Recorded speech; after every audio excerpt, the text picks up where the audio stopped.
wabarakatuh. Salam sejahtera guru hebat. Perkenalkan, saya Sriningsih SPDSD. Saya mengajar di Sekolah Dasar Swasta 005 Cahaya Meral, Kabupaten Karimun, Provinsi Kepulauan Riau. Saya sebagai calon guru penggerak angkatan 6 Kabupaten Karimun, Provinsi Kepulauan Riau. Pada kesempatan ini saya akan melaksanakan wawancara dengan Kepala Sekolah SDS 005 Cahaya Meral, yaitu Ibu Tengku Khairunisa SIP. Selamat pagi Ibu. Pagi Bu Ning. Mengganggu waktunya Bu ya. Tak apa Bu Ning. Terima kasih Bu ya atas kesempatan waktunya. Saya akan mewawancara Ibu.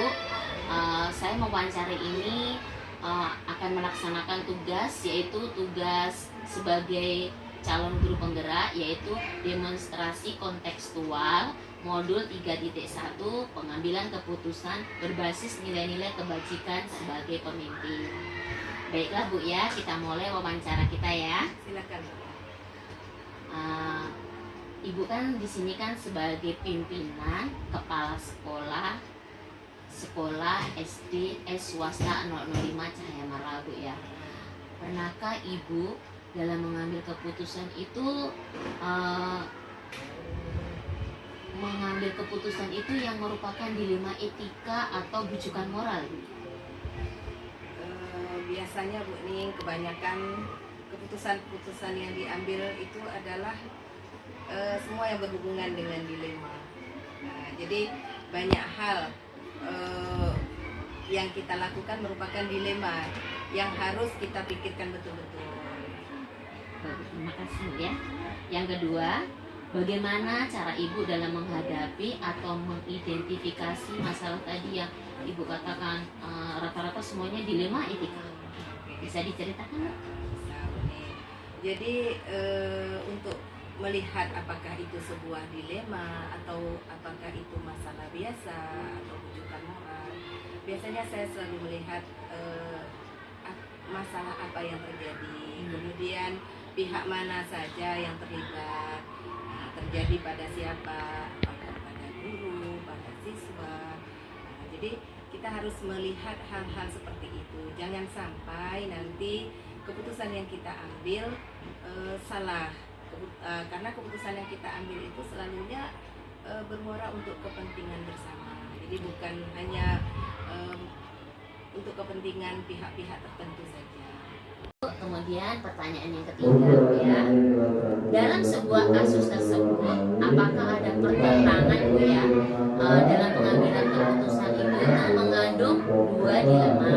Nah, dua dilema itu sama-sama kuat, sama-sama benar, sehingga Ibu tuh butuh pertimbangan yang benar-benar matang dalam mengambil keputusan tersebut Bu. Ya Bu Ning, memang seperti itulah yang sering dialami Bu Ning. Jadi setiap keputusan itu kita merasa bahwa tidak ada yang salah di antara keputusan yang akan kita buat. Hanya di sini yang harus saya pertimbangkan adalah kepentingan untuk banyak, terutama untuk murid. Itu yang harus lebih saya fokuskan. Jadi saya harus menyampingkan kepentingan lain supaya kepentingan murid ini lebih bisa kita bela itu di dalam keputusan yang kita ambil itu. Maksudnya tetap mengutamakan untuk kepentingan murid dulu. Iya betul. Bagus Bu ya. Terima kasih. Kemudian yang keempat, tentunya Bu ya, tadi kan Ibu udah mengalami dilema semuanya dua-dua sama bagus. Pasti Ibu mempunyai langkah-langkah kan dalam menghadapi dilema tersebut itu atau prosedur. Bisa Ibu ceritakan Bu seperti apa misalnya sedikit kasus kemudian langkah-langkahnya gitu. Bisa Bu Ning. Misalnya gini lah Bu Ning. Semua sudah tahu bahwa Cahaya itu adalah sebuah sekolah yang tingkat disiplinnya diacungi jempol lah. Iya Bu, saya merasa, saya kan jadi guru Bu. Ya, khususnya di Kecamatan Meral ini lah Bu Ning ya. Jadi sebagai berarti itu budaya positif Bu ya? Iya, budaya positif. Ciri khas budaya positif. Iya betul. Jadi sebagai seorang kepala sekolah baru, saya tidak mau disiplin yang sudah ada itu kendor gara-gara aturan-aturan baru yang saya buat. Jadi saya akan memperkuat aturan-aturan yang sudah ada. Jadi misalnya saya mengajak guru-guru untuk merapatkan tentang disiplin masuk, waktu masuk. Nah, jadi di dalam rapat saya ingin masuk itu kita mulai jam 7 pagi. Ya. Nah, kenapa saya ajukan jam segitu, walaupun ada beberapa guru kayaknya keberatan. Bu Ning tahu sendiri kan di rapat Ya. kita seperti apa. Luar biasa Bu ya dalam Iya. rapat. Jadi banyak hal yang saya pikirkan kenapa mau masuk jam 7. Pertama, kalau kita perhatikan sehari-hari jam 7 sudah mulai itu berarti anak ke sekolahnya kan sebelum jam 7. Iya. Nah, jadi enam lebih. pada saat jam segitu jalanan masih sepi. Ya. Nah, jadi Mengurangi anak-anak kemacetan ya. mengurangi kemacetan. Kecelakaan juga, Betul. guru-guru juga. Iya. Kemudian kita juga melatih disiplin anak bangun pagi. Iya. Nah, jadi anak terbiasa bangun pagi. Mulai diri Mulai sendiri dengan anak diri ya. sendiri, iya. Jadi itu. Jadi saya mengajak guru merapatkan hal tersebut. Walaupun ada beberapa guru yang keberatan, tapi kita akan coba dulu. Coba dulu jalani seperti apa. Uji Kalau- coba ya Bu ya. Iya, uji Nah, coba. Jadi kalau seandainya banyak kelemahan-kelemahan atau banyak kekurangan-kekurangan dari aturan yang kita pakai, mungkin kita akan revisi aturan tersebut. Tapi alhamdulillah yang kita alami sekarang ya berjalan sampai sekarang. Alhamdulillah ya. Yang keputusan.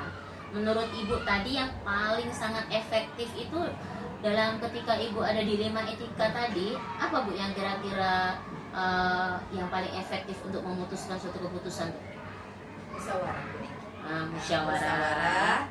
Kemudian sharing. Ya. Nah, jadi kita sering mengajak yayasan sebagai atasan untuk sharing sebelum kita memutuskan. Berarti sesuatu. melibatkan yayasan juga Bu Iya, ya. betul. Kemudian kita juga mengajak orang tua berdiskusi. Orang tua murid. Ya, selain itu kita juga mengajak majelis guru. Iya. Jadi tujuannya apa? Supaya keputusan yang dibuat tadi memuaskan semua pihak. Jadi tidak ada pihak yang merasa dirugikan, tidak ada pihak yang merasa keberatan dengan keputusan tersebut. Itu alasannya maka kita musyawarah. Kemudian pertanyaannya keenam Bu ya. Stop kuning sih, bentar. Kemudian pertanyaan yang keenam Bu ya. Tadi kan Ibu sudah melakukan keputusan. Apakah Ibu mempunyai jadwal atau jadwal itu udah Ibu rencanakan sesuai dengan langkah-langkah yang akan Ibu capai Bu? Kalau seperti kasus tadi Bu Ning Ya. tentang kedisiplinan, saya memang membuat jadwal untuk mengadakan rapat dengan orang tua, Ya. kemudian rapat dengan majelis guru. Jadi kita Ah. punya jadwal tertentu untuk membicarakan hal ini. Berbeda dengan kasus yang terjadi tiba-tiba yang memerlukan penanganan secara cepat, berbeda. Tapi untuk kasus disiplin ini merupakan hal yang sudah direncanakan, makanya kita punya jadwal khusus untuk membicarakannya. Ya, karena harus dilaksanakan secara konsisten Bu Iya, ya. betul. Iya, bagus Bu ya. Terima kasih. Kemudian Bu, pernahkah Ibu dalam mengambil keputusan itu di luar dari rencana atau opsi lain trilema atau alternatif lain yang menurut Ibu itu suatu tindakan yang sangat luar biasa gitu, kayak gimana ya, wah kalau gini gitu. Pernah juga Bu Ning. Jadi hal itu kadang-kadang setelah kita sudah punya rencana bahwa kita akan melakukan seperti ini, dua hal yang akan kita laksanakan, tiba-tiba dengan sesuatu hal yang ketiga muncul. Ternyata hal ketiga ini lebih efektif dibandingkan yang dua yang sudah kita rencanakan tersebut. Makanya hal yang ketiga inilah yang terlaksana. Pernah terjadi iya. seperti itu. Iya. Itu seperti apa Bu contohnya Bu? Nah, seperti inilah pada saat kedisiplinan tadi. Nah. Jadi pada saat hari hujan kita tidak mungkin memaksakan jam 7 sudah harus masuk siswa, Oh, iya. sudah mulai pembiasaan. Hmm. Nah, jadi hal-hal seperti itu kan ada pengecualiannya. Berarti kalau Kepedulian. hari hujan, anak-anak pembiasaannya di dalam kelas, tidak di lapangan. Sementara Hmm. hari-hari biasa jam 7 harus masuk. Harus di lapangan sama-sama pembiasaan. Tapi kalau hari hujan, ada beberapa anak yang jam 7 lewat baru datang, kita maklumi itu. Karena itu suatu kondisi keadaan cuaca yang kita nggak bisa memprediksi, Bu, ya. Iya, betul. Iya. Apalagi kalau ya, Bu, ya. Kemudian pertanyaan ya itu dalam pengambilan keputusan itu kan ada 3 ya, Bu, ya, yaitu berbasis hasil akhir. Kemudian yang kedua berbasis peraturan. Kemudian yang ketiga berbasis rasa peduli. Mana yang sering Ibu gunakan dalam pengambilan keputusan tersebut, Bu? Biasanya selalu mengacu kepada aturan-aturan yang berlaku, Bu Ning. Jadi aturan-aturan itu yang harus kita pikirkan kembali untuk membuat sebuah keputusan. Tetapi ada kalanya kita juga tetap mempertahankan atau menjalankan rasa peduli kita terhadap sesama juga. Tapi intinya apapun keputusan yang kita ambil, kita harus memikirkan untuk kepentingan bersama yang tidak menyalahi aturan. Tapi tidak mengurangi rasa peduli kita terhadap yang mengalami kasus tersebut. Artinya Ibu itu menegakkan keadilan karena ada peraturan, tetapi di sisi lain juga melihat kondisi, melihat situasi, juga ada kepedulian kayak seperti tadi, Bu, ya. Tetapi tetap di akhir disepakati bersama. Iya. Berarti ketiga-tiganya berjalan seiringan, Bu. Betul. Iya. Bagus, Bu, ya. Kemudian pertanyaan selanjutnya. Oke, kita mulai. Pertanyaan selanjutnya, Bu, ya. Pernahkah Ibu ketika dalam mengambil keputusan itu ada rasa menyesal? Tadi sepertinya kayak misalnya kayak kurang yakin, gitu, Bu, ya. Gitu, Bu. Kayaknya tak pernah lah, Bu nih. Jadi kenapa saya bilang tidak pernah? Karena saya yakin keputusan yang saya buat ini adalah yang terbaik. Karena keputusan ini sudah dimusyawarahkan bersama, Ya. sudah didiskusikan bersama. Jadi saya yakin ini adalah keputusan yang terbaik. Makanya saya tidak pernah menyesal setelah mengeluarkan atau memutuskan sesuatu hal. Intinya karena sudah disepakati bersama, tentunya nggak ada pihak yang merasa keberatan, ya, Bu, ya. Iya, betul. Iya, kesepakatan bersama. Kemudian berarti Ibu tadi sudah dijelaskan nggak ada yang menguntungkan untuk diri sendiri, untuk Ibu tetap berpedoman untuk kepentingan siapa, ya, Betul. kepentingan bersama murid. Yang jelas kita untuk murid, ya, Bu, ya. Iya, Ya. betul. Kemudian selanjutnya, pernahkah Ibu dalam mengambil keputusan itu banyak yang menolak? Kemudian kalau misalnya Ibu mengalami seperti itu, bagaimana cara menyikapinya, Bu? Biasa, Bu Ning, ya, setiap keputusan tidak mungkin semua pro, pasti ada kontranya juga. Kemudian saya juga selalu ingat seorang pemimpin kita pernah berkata bahwa keputusan yang kita ambil tidak akan memuaskan semua orang. Nah, jadi pasti ada yang seperti itu. Jadi gimana cara kita menyikapi? Ya, kita ajak kembali berdiskusi. Seperti coaching, ya, Bu, ya? Iya, Nah, kita biasanya masalah intern guru, ya, Bu? Iya, betul. Nah, boleh Bu Nah, sedikit cerita? boleh, Bu Nah. Ning. Jadi kalau seperti itu, saya biasanya panggil atau suruh orangnya ke kantor, guru tersebut. Rekan guru tadi, ya, Bu? Rekan guru panggil ke kantor. Saya akan selidiki betul-betul Ya. mengapa dia melakukan hal tersebut, Alasan-alasan. alasannya. Kemudian mungkin saya akan memberikan saran atau solusi terhadap masalahnya, ya seperti itu.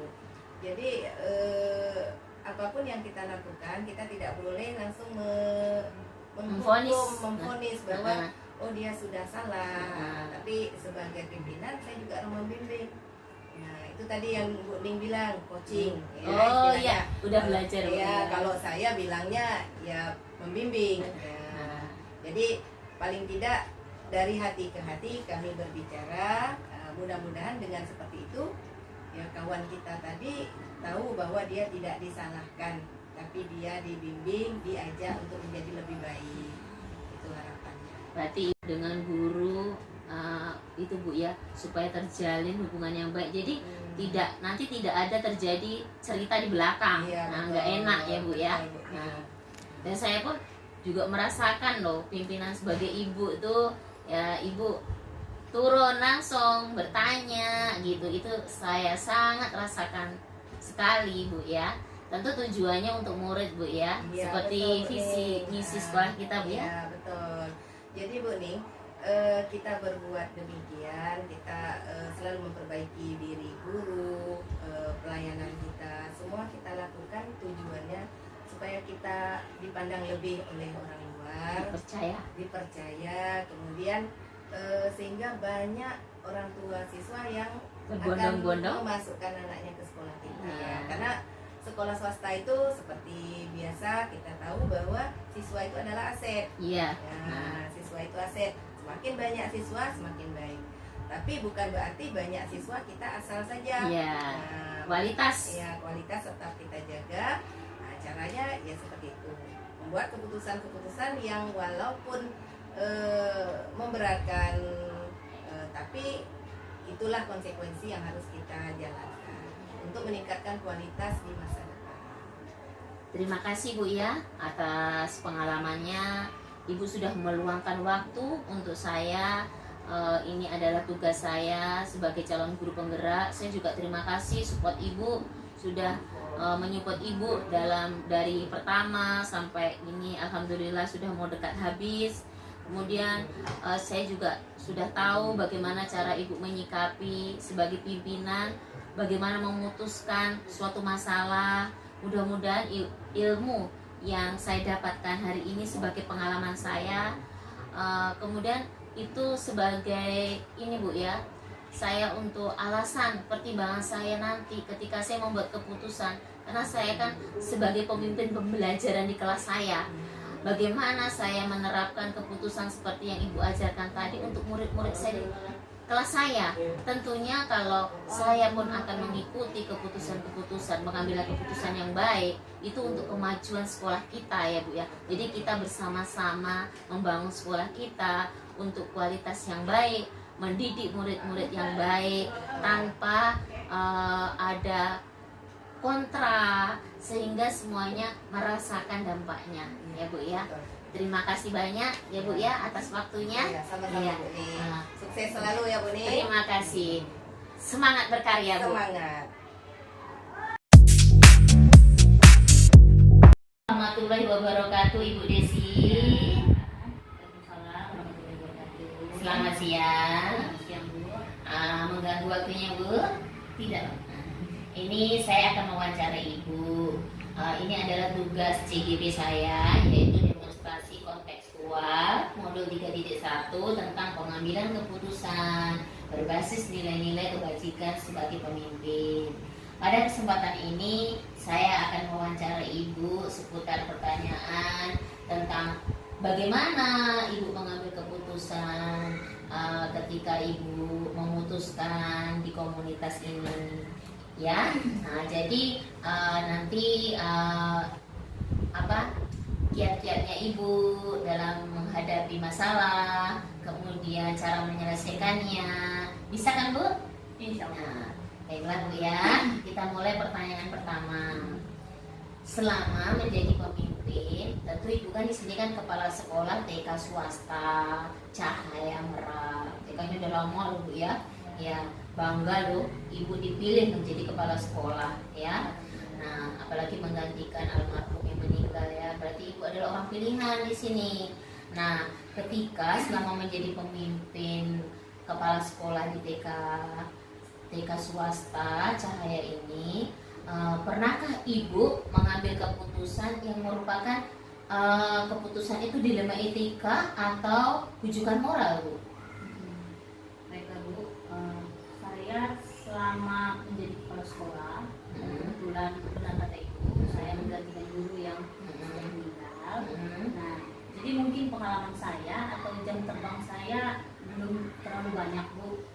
masih proses mengarah ke yang lebih baik. Nah, karena yayasan juga berarti percaya sama saya, menunjuk saya jadi kepala sekolah. Jadi saya akan usahakan sebaik mungkin untuk melanjutkan sekolah. Mantap Bu ya. Semangat Bu ya. Semangat. Ya. Kemudian pertanyaan kedua Bu ya.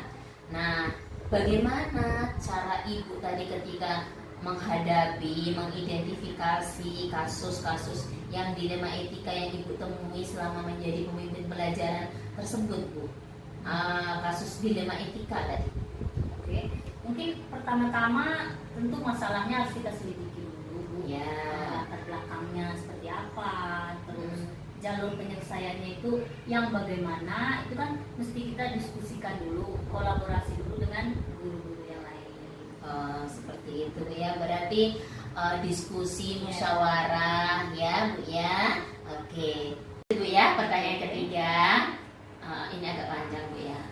Nah, dalam sebuah kasus tersebut kan Bu, ketika Ibu mau mengambil keputusan itu kan pasti ada dilema etika. Nah, yang Ibu mempunyai dua yang pertentangan gitu. Ibu pertentangan itu sama-sama benar. Sementara Ibu itu harus memutuskan satu, harus memilih salah satu. Ada tak Bu itu? Jadi bagaimana Ibu cara mencikapinya seperti itu Bu? Baiklah Bu, kami kan dalam 1 tahun Bu, tentunya ada tema, tema itu ada pelajaran mengenai pekerjaan atau profesi. Yang untuk anak TK ya, Ya, berarti anak TK. proses pembelajaran. Proses pembelajarannya. Jadi di tema profesi ini kami biasanya kunjungan Bu. Nah, dalam memilih kunjungan tempatnya ini kami kan harus selektif.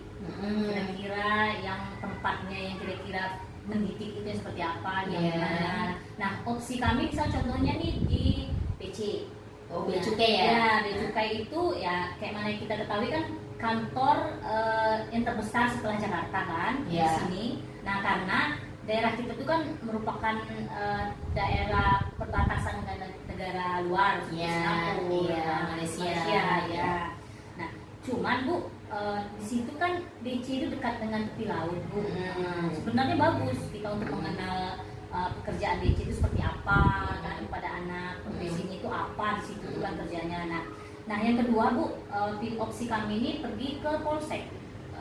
Ke Polres. Polres. Nah, karena saya lihat-lihat Bu, anak TK ini banyak yang tidak memakai helm waktu diantar orang tuanya. Mungkin tidak diberi helm sama orang tua. Nah, kan. Jadi itu kan bahaya Bu.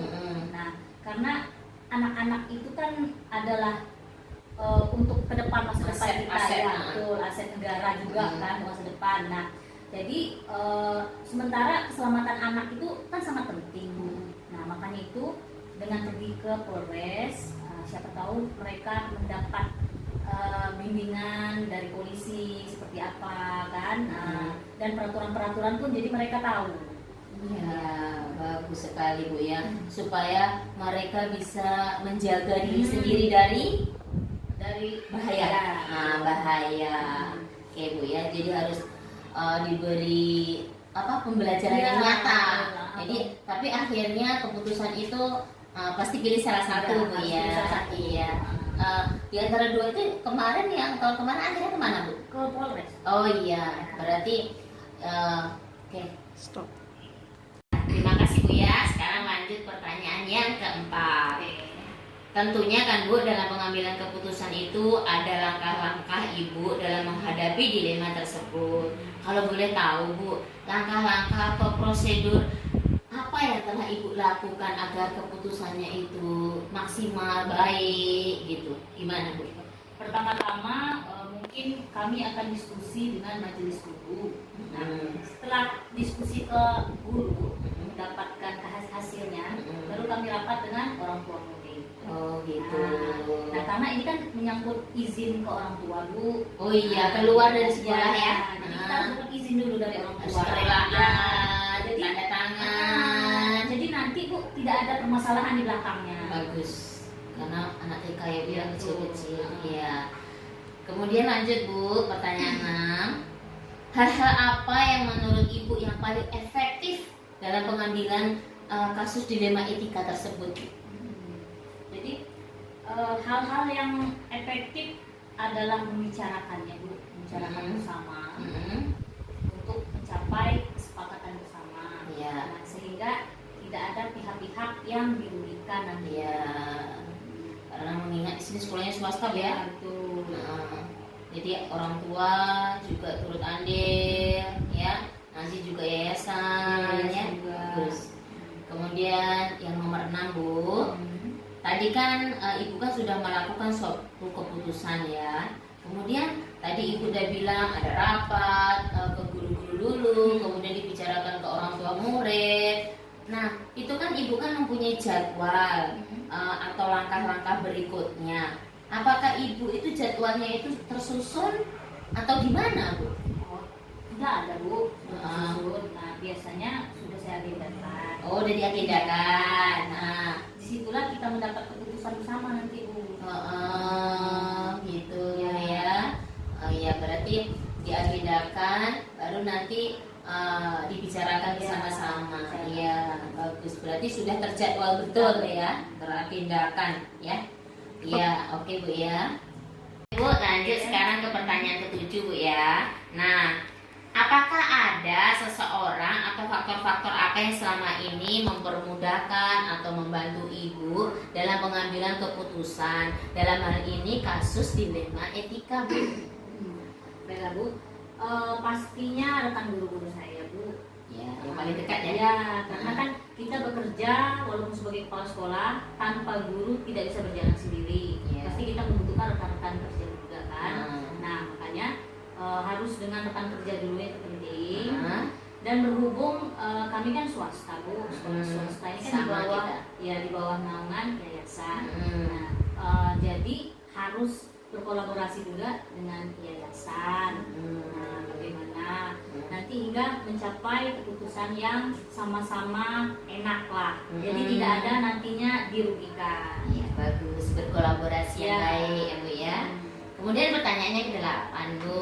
Nah, ini kan pernahkah Ibu dalam mengambil keputusan tersebut itu di luar rencana atau opsi lain atau trilema lain atau alternatif lain yang menurut Ibu itu adalah suatu keputusan yang sangat luar biasa seperti itu? Baiklah Bu, biasanya Bu kita pasti memiliki cadangan rencana kan atau opsi lainnya. Dari yang 1, 2 Ya, pasti berarti ada opsi yang ketiga. Nah, jika opsi 1 dan 2 kurang mendukung, jadi kami mempunyai opsi yang ketiga. Oh gitu. Nah, yang jelas opsi ketiga juga mengarahnya ya ke situ juga kan. Ke tujuan yang akan dicapai. Ya, Nah. tujuan dicapai. Sehingga tidak ada, maksudnya terjadi kesepakatan Ya. lagi gitu Bu ya. Pernah Ibu? Pernah. Oh pernah ya. Oh, berarti bagus Bu ya tindakannya ya. Ya. Sekarang pertanyaan yang ke-9.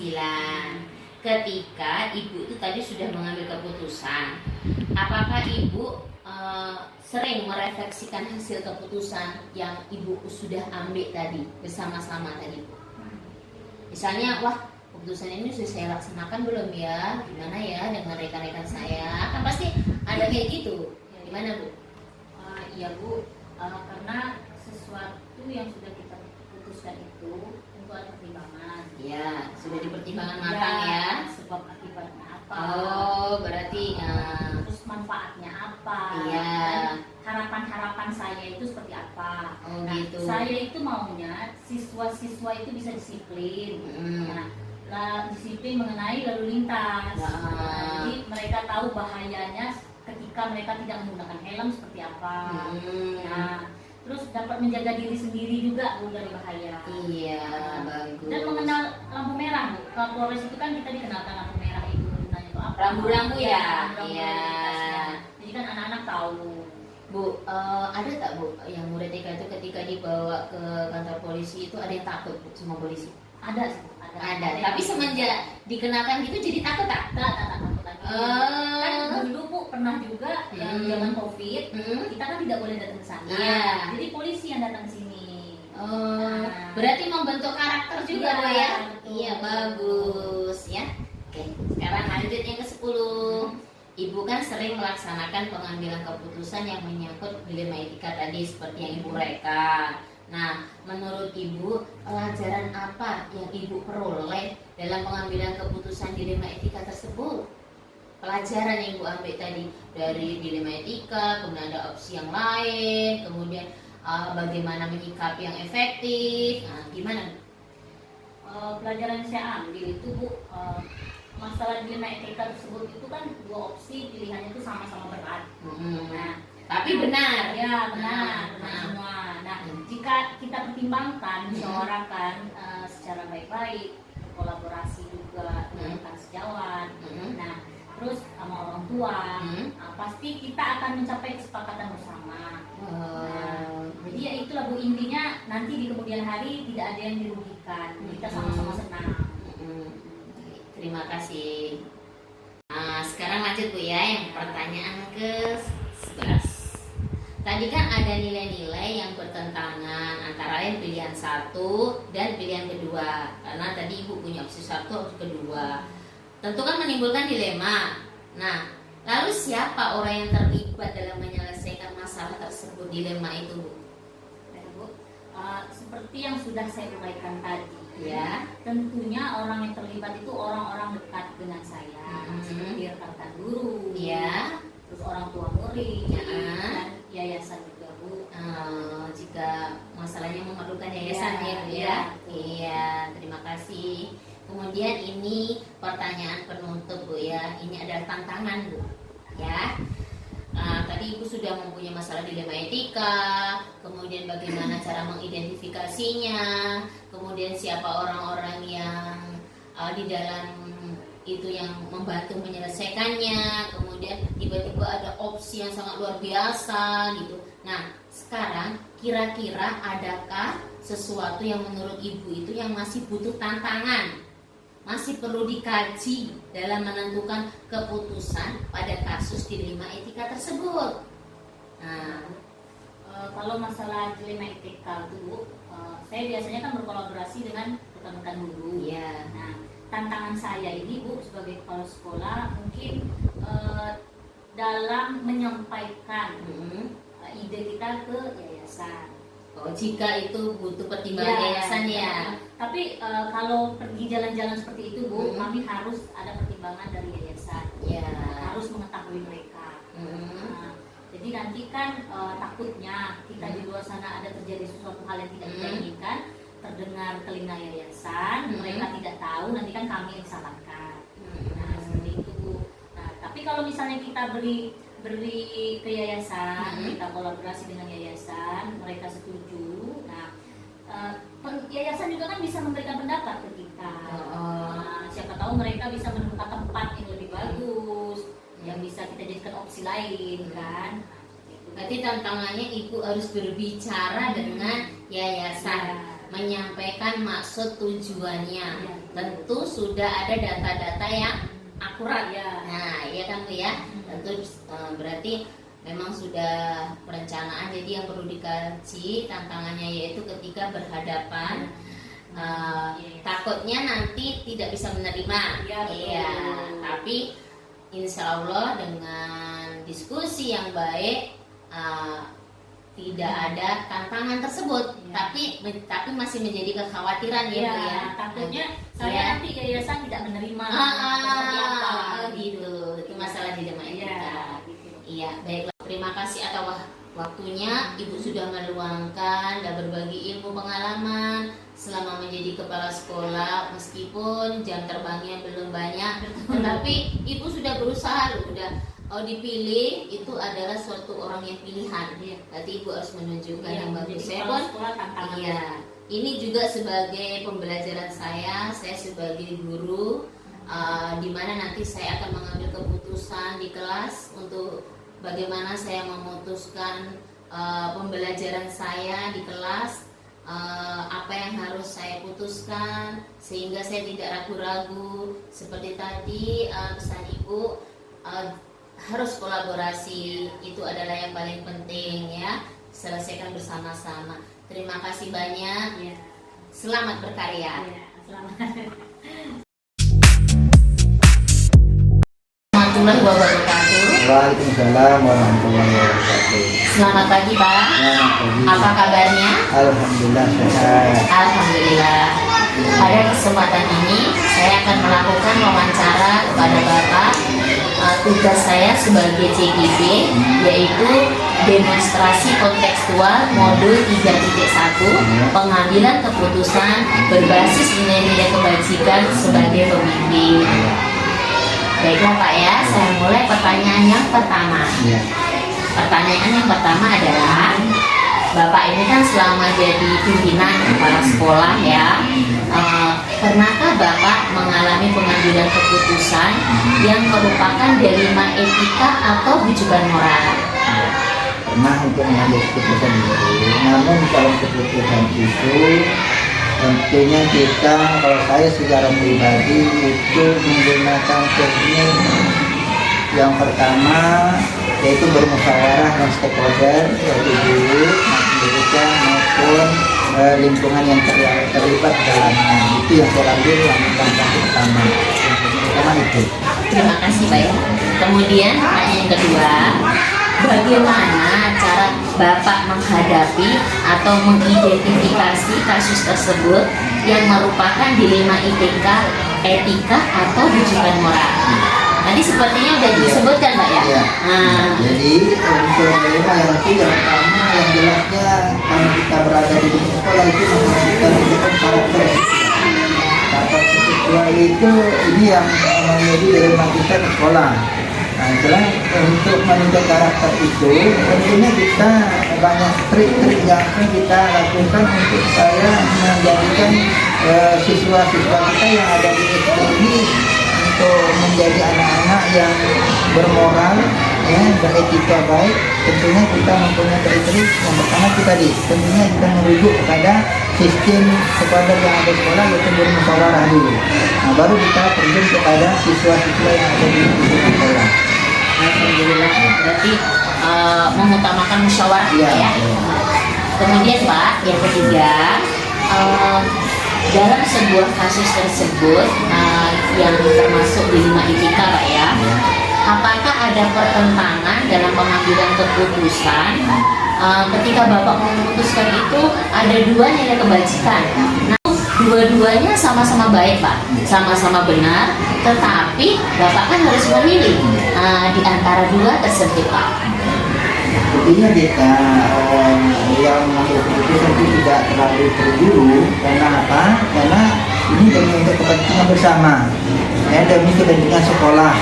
Jadi sesuatu kegiatan atau suatu permasalahan itu tentunya kita merujuk kembali kepada pertama adalah tata tertib.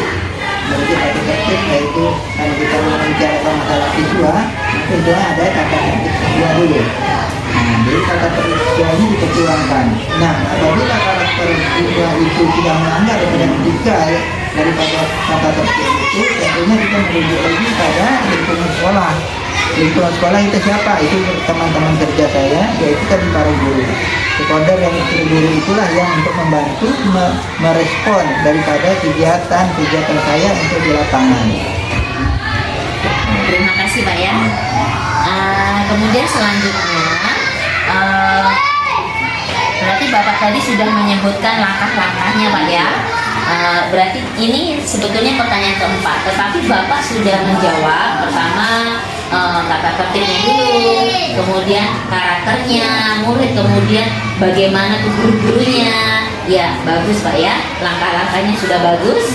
Kemudian pertanyaan berikutnya, hal-hal apa yang menurut Bapak paling efektif dalam pengambilan keputusan pada kasus dilema etika tersebut Pak?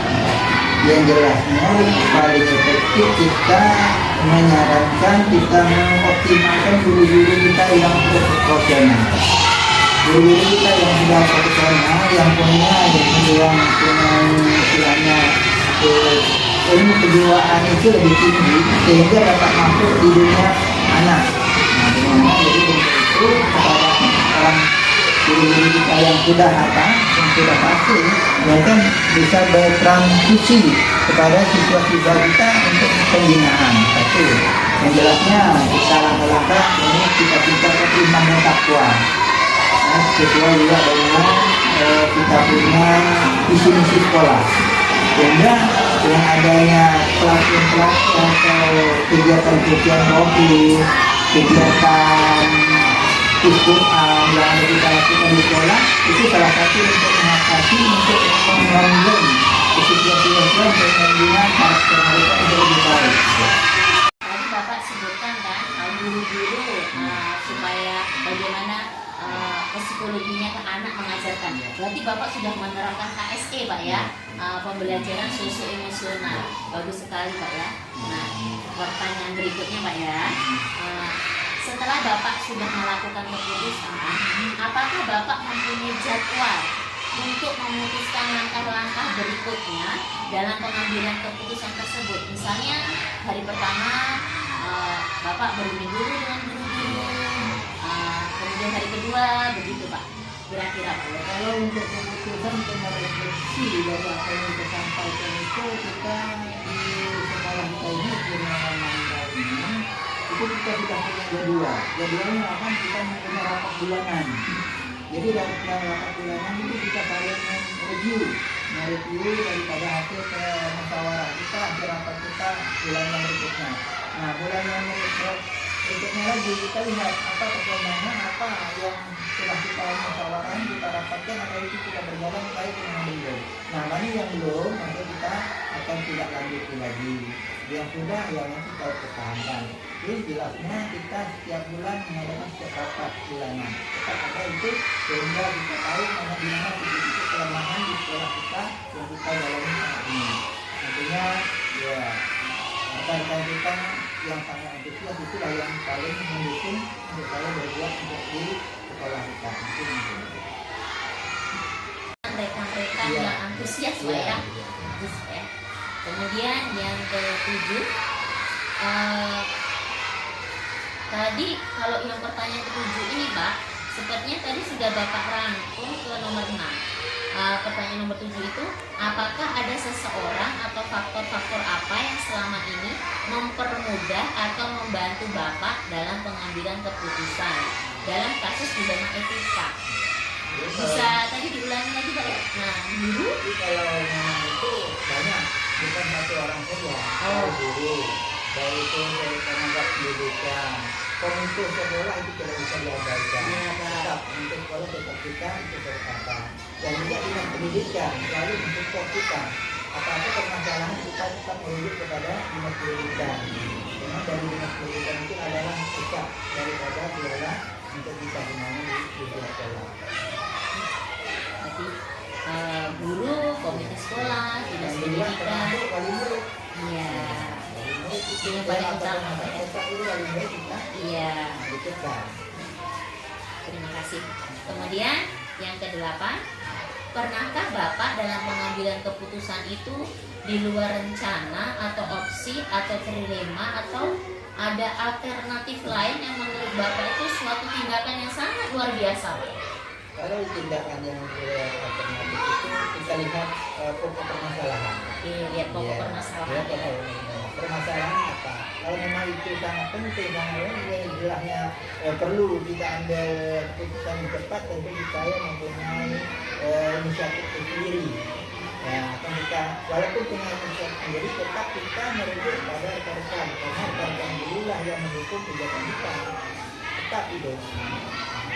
Jelasnya bila ada surat masuk dari dinas pendidikan yang meminta kita untuk berbuat secepatnya, tentu kita harus membuat tindakan sendiri, membuat respon sendiri, mengambil keputusan.